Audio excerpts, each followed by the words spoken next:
अध्याय 13। ज़ेला ने राजकुमार को बचाया।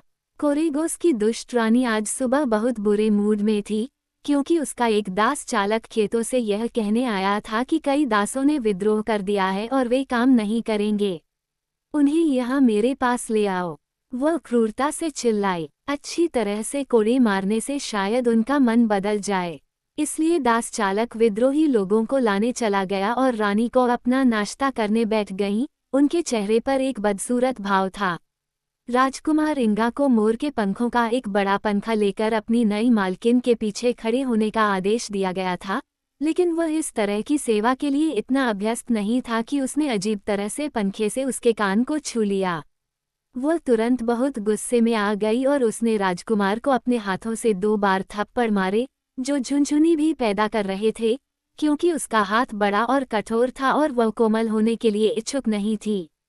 इंगा ने बिना किसी संकोच या चीख के वार सहे, हालांकि उन्होंने उसके शरीर से कहीं ज्यादा उसके अभिमान को डंक मारा। लेकिन राजा रिनकिटिंग, जो रानी के बटलर के रूप में काम कर रहा था और अभी अभी उसके लिए कॉफी लाया था, युवा राजकुमार को सजा मिलते देख इतना चौंक गया कि उसने कलश को पलट दिया और गर्म कॉफी रानी के सबसे अच्छे मॉर्निंग गाउन की गोद में बह गई। कौ गुस्से से चीखते हुए अपनी सीट से उछल पड़ी और बेचारी रिनकिटिंग को निस्संदेह बहुत बुरी तरह पीटा जाता अगर दास चालक इस समय वापस नहीं आता और महिला का ध्यान अपनी ओर आकर्षित नहीं करता। ओवसियर अपने साथ पिंगरी से सभी महिला दासियों को लाया था, जो जंजीरों से लदी हुई थी और इतनी कमजोर और बीमार थीं कि वे मुश्किल से चल पाती थीं। खेतों में काम करना तो दूर की बात थी। राजकुमार इंगा की आंखें दुख भरे आंसुओं से भर गईं जब उसने देखा कि उसके गरीब लोगों के साथ किस तरह से दुर्व्यवहार किया गया था, लेकिन उसकी खुद की दुर्दशा इतनी असहाय थी कि वो उनकी मदद करने में असमर्थ था। सौभाग्य से लड़के की मां, रानी गैरी, इन दासों में से नहीं थी, क्योंकि रानी को ने उसे मक्खन बनाने के लिए शाही डेयरी में रखा था। तुम काम करने से क्यों मना कर रही हो? कौ ने कठोर स्वर में पूछा, जबकि पिंगरी के दास उसके सामने कांपते हुए और झुकी हुई आंखों के साथ खड़े थे। क्योंकि हमें आपके पर्यवेक्षकों द्वारा मांगे गए कार्य करने की शक्ति नहीं है, उनमें से एक महिला ने उत्तर दिया। तब तक कोड़े मारे जाएंगे जब तक तुम्हारी ताकत वापस नहीं आ जाती, रानी ने कहा, और इंगा की ओर मुड़कर उसने आदेश दिया, मेरे लिए 7 कोड़ों वाला कोड़ा लाओ। जब लड़का ये सोचते हुए कमरे से बाहर निकला कि वो इन दुखी महिलाओं को उनकी अनुचित सजा से कैसे बचा सकता है, तो उसे पीछे के रास्ते से आती एक लड़की मिली, जिसने पूछा, क्या आप मुझे बता सकते हैं कि महारानी को कहाँ मिलेंगी? वह लाल गुंबद वाले कक्ष में है, जहाँ दीवारों पर हरे ड्रैगन चित्रित हैं, इंगा ने उत्तर दिया, लेकिन आज वह क्रोधित और अप्रिय मूड में है। आप उसे क्यों देखना चाहते हैं? मेरे पास बेचने के लिए शहद है, लड़की ने उत्तर दिया, जो ज़ेला थी, जो अभी जंगल से आई थी। रानी को मेरा शहद बहुत पसंद है। यदि तुम चाहो तो उसके पास जा सकते हो, लड़के ने कहा, परंतु ध्यान रखना कि क्रूर रानी को नाराज मत करो, अन्यथा वह तुम्हारे साथ कोई बुरा व्यवहार कर सकती है। वो मुझे क्यों नुकसान पहुंचाएगी, जो उसे इतना प्रिय शहद लाता है? बच्चे ने मासूमियत से पूछा। लेकिन मैं आपकी चेतावनी के लिए आपका धन्यवाद करता हूँ, और मैं रानी को नाराज न करने की कोशिश करूँगा। जैसे ही ज़ेला जाने लगी, इंगा की नज़र अचानक उसके जूतों पर पड़ी और उसने तुरंत पहचान लिया कि वे उसके जूते हैं, क्योंकि सिर्फ पिंगरी में ही इस तरह के जूते बनते थे, ऊंची एड़ी और नुकीले पंजे। रुको, उसने उत्तेजित स्वर में चिल्लाया, और लड़की ने आश्चर्य से उसकी बात मान ली। मुझे बताओ, उसने और भी नरमी से कहा, तुम्हें ये जूते कहाँ से मिले? मेरे पिता इन्हें रेगोस से मेरे पास लाए थे, उसने उत्तर दिया। रेगोस से? हाँ, क्या वे सुंदर नहीं हैं? ज़ेला ने पूछा, उसके पैरों की ओर देखते हुए। उनमें से एक मेरे पिता को महल की दीवार के पास मिला था, और दूसरा राख के ढेर पर। इसलिए वे उन्हें मेरे पास लाए और वे मुझे बिल्कुल फिट आए। इस समय तक इंगा उत्सुक खुशी से कांप रही थी, जिसे लड़की निश्चित रूप से समझ नहीं पा रही थी। तुम्हारा नाम क्या है, छोटी दासी? उसने पूछा। मेरा नाम ज़ेला है और मेरे पिता का नाम निकोबॉब है, जो कोयला जलाने वाले हैं। ज़ेला एक सुंदर नाम है। मैं इंगा हूँ, पिंगरी का राजकुमार, उसने कहा, और जो जूते तुम अभी पहन रही हो, ज़ेला, वे मेरे हैं। उन्हें फेंका नहीं गया था, जैसा कि तुम्हारे पिता ने माना था, बल्कि वे खो गए थे। क्या तुम मुझे उन्हें फिर से लेने दोगी? ज़ेला की आंखें आंसुओं से भर गईं। तो क्या मुझे अपने सुंदर जूते छोड़ देने चाहिए? उसने पूछा। ये ही मेरे पास एकमात्र जूते हैं। इंगा को उस बेचारे बच्चे पर तरस आ रहा था, लेकिन वह जानता था कि जादुई मोतियों को फिर से पाना उसके लिए कितना जरूरी था। इसलिए उसने विनती करते हुए कहा, कृपया मुझे ये जूते दे दो, ज़ेला। देखो, मैं इनके बदले में अपने पहने हुए जूते ले लूंगा, जो कि बाकी जूतों से नए और सुंदर हैं। लड़की झिझकी। वह लड़के राजकुमार को खुश करना चाहती थी, फिर भी वह अपने पिता द्वारा उपहार के रूप में लाए गए जूतों का आदान प्रदान करने से नफरत करती थी। यदि तुम मुझे जूते दोगी, लड़के ने उत्सुकता से कहा, मैं तुम्हें और तुम्हारे माता पिता को धनी और समृद्ध बनाने का वचन देता हूँ। वास्तव में, मैं तुमसे जो भी मांगोगे, उसे देने का वचन देता हूँ। और वह फर्श पर बैठ गया और अपने पहने हुए जूते उतारकर लड़की की ओर बढ़ा दिए। मैं देखूंगी कि ये मुझे फिट होंगे या नहीं, ज़ेला ने कहा। उसने अपना बायां जूता उतार दिया, जिसमें पिंक पल था, और इंगा का जूता पहनना शुरू कर दिया। तभी रानी को 7 कोड़ों वाले कोड़े के लिए इंतजार करने से नाराज होकर इंगा को खोजने के लिए कमरे में भागी। ज़ेला के बगल में फर्श पर बैठे लड़के को देखकर महिला उसे अपनी मुट्ठी से पीटने के लिए उसकी ओर बढ़ी, लेकिन इंगा अब जूता पहनकर फिसल चुका था और रानी के वार उसके शरीर तक नहीं पहुंच पाए। तभी को ने इंगा के पास पड़ा कोड़ा देखा और उसे छीनकर उसे मारने की कोशिश की, लेकिन कोई फायदा नहीं हुआ। ज़ेला इस दृश्य को देखकर भयभीत हो गई, लेकिन राजकुमार ने, जिसे एहसास हुआ कि उसके पास बर्बाद करने के लिए समय नहीं है, हाथ बढ़ाकर लड़की के पैर से दाहिना जूता निकाला और जल्दी से उसे अपने पैर में पहन लिया। फिर वह खड़ा हुआ और क्रोधित लेकिन हैरान रानी का सामना करते हुए शांत स्वर में उससे कहा, मैडम, कृपया मुझे वह चाबुक दे दीजिए। मैं नहीं करूँगा, कौ ने उत्तर दिया। मैं उन पिंगरी महिलाओं को इससे पीटने जा रहा हूँ।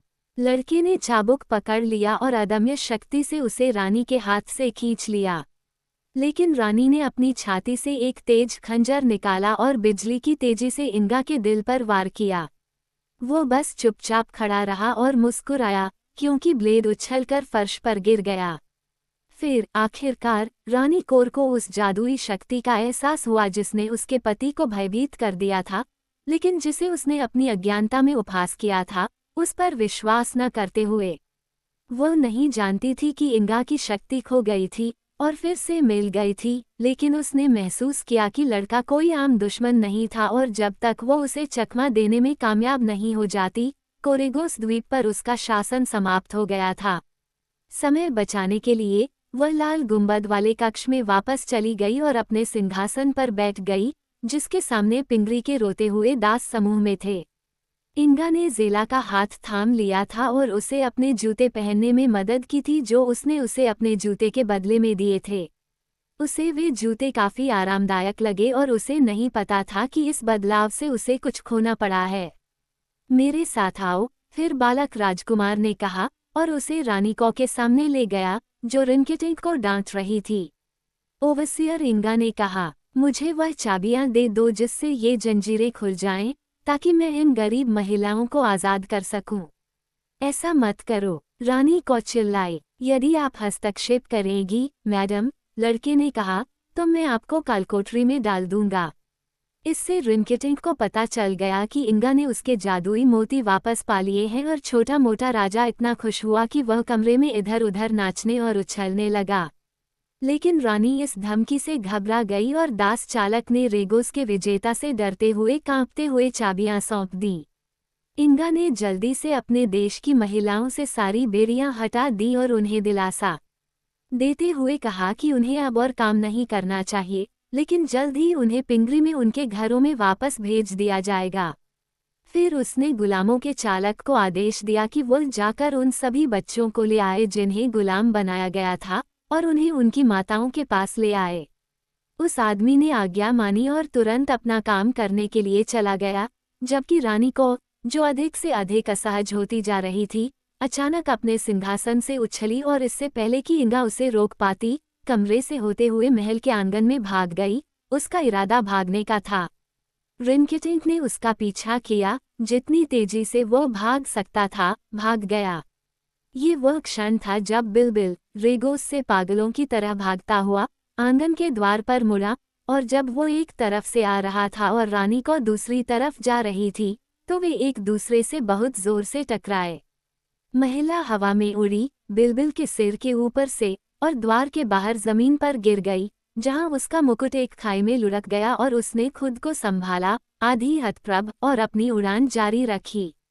बिल्बिल भी अप्रत्याशित मुठभेड़ से कुछ हद तक हतप्रभ था, लेकिन उसने अंधाधुंध तरीके से अपनी दौड़ जारी रखी और बेचारे रिनकेटिंक को मारा, जो रानी कौ का पीछा कर रहा था। वे एक दूसरे पर कई बार लुढ़के और फिर रिनकेटिंक उठकर बैठ गया और बिल्बिल भी बैठ गया और वे एक दूसरे को आश्चर्य से देखने लगे। बिल्बिल, राजा ने कहा, मैं तुम पर आश्चर्यचकित हूँ। महाराज, बिल्बिल ने कहा, मुझे आपसे अधिक दयालु व्यवहार की उम्मीद थी। तुमने मुझे बीच में रोक दिया, रिनकेटिंक ने कहा। बकरी ने कहा, तुम्हारे रास्ते पर आए बिना भी वहाँ बहुत जगह थी। तभी इंगा दौड़कर बाहर आई और बोली, रानी कहाँ है? चली गई, रिनकेटिंक ने उत्तर दिया, लेकिन वह दूर नहीं जा सकती, क्योंकि यह एक द्वीप है। बहरहाल, मैंने बिल्बिल को ढूंढ लिया है और हमारा दल फिर से एक हो गया है। तुमने अपनी जादुई शक्तियों को पुनः प्राप्त कर लिया है और फिर से हम स्थिति के स्वामी हैं। इसलिए हमें आभारी होना चाहिए। ये कहते हुए अच्छा छोटा राजा अपने पैरों पर खड़ा हुआ और महिलाओं को सांत्वना देने के लिए लंगड़ाते हुए सिंहासन कक्ष में वापस चला गया। शीघ्र ही पिंगरी के बच्चों को, जिन्हें निरीक्षक ने एकत्र किया था, लाया गया और उनकी माताओं के पास लौटा दिया गया, और आप निश्चिंत हो सकते हैं कि उनके बीच बड़ी खुशी मनाई गई। लेकिन रानी गैरी कहाँ है, मेरी प्यारी माँ? इंगा ने पूछा, लेकिन महिलाओं को पता नहीं था और कुछ समय बाद ओवसियर को याद आया कि पिंगरी के एक गुलाम को शाही डेयरी में रखा गया था। शायद यह वही महिला थी जिसे लड़का ढूंढ रहा था। इंगा ने तुरंत उसे मक्खन के घर का रास्ता दिखाने का आदेश दिया, लेकिन जब वे वहां पहुंचे तो रानी गैरी वहां कहीं नहीं थी। हालांकि लड़के को एक रेशमी दुपट्टा मिला जिसे उसने पहचाना कि वह दुपट्टा उसकी मां पहनती थी। फिर उन्होंने कोरेगोस के पूरे द्वीप में खोज शुरू की, लेकिन इंगा की मां कहीं नहीं मिली। जब वे रानी कौ के महल में वापस लौटे तो रिनकेटिंक ने पाया कि नावों का पुल फिर से हटा दिया गया था, जो उन्हें रेगोस से अलग कर रहा था, और इससे उन्हें संदेह हुआ कि रानी कौ अपने पति के द्वीप पर भाग गई है और रानी गैरी को अपने साथ ले गई है। इंगा बहुत उलझन में था कि क्या करना है और अपने दोस्तों के साथ इस मामले पर बात करने के लिए महल में वापस आया। ज़ेला अब रो रही थी क्योंकि उसने अपना शहद नहीं बेचा था और वो रेगोस द्वीप पर अपने माता पिता के पास वापस जाने में असमर्थ थी, लेकिन लड़के राजकुमार ने उसे सांत्वना दी और वादा किया कि जब तक वह अपने घर वापस नहीं आ जाती, तब तक उसे संरक्षित किया जाएगा। रिनकेटिंक को रानी कौ का पस मिला, जिसे वह अपने साथ ले जाने का समय नहीं निकाल पाई थी, और उसने शहद के लिए ज़ेला को कई सोने के सिक्के दिए। फिर इंगा ने महल के नौकरों को आदेश दिया कि वे पिंगरी की सभी महिलाओं और बच्चों के लिए एक दावत तैयार करें और उनके लिए बड़े महल में बिस्तर तैयार करें, जो उन सभी को समायोजित करने के लिए पर्याप्त बड़ा था। फिर लड़का और बकरी तथा रिनकेटिंक और ज़ेला एक निजी कमरे में चले गए और विचार करने लगे कि आगे क्या किया जाना चाहिए।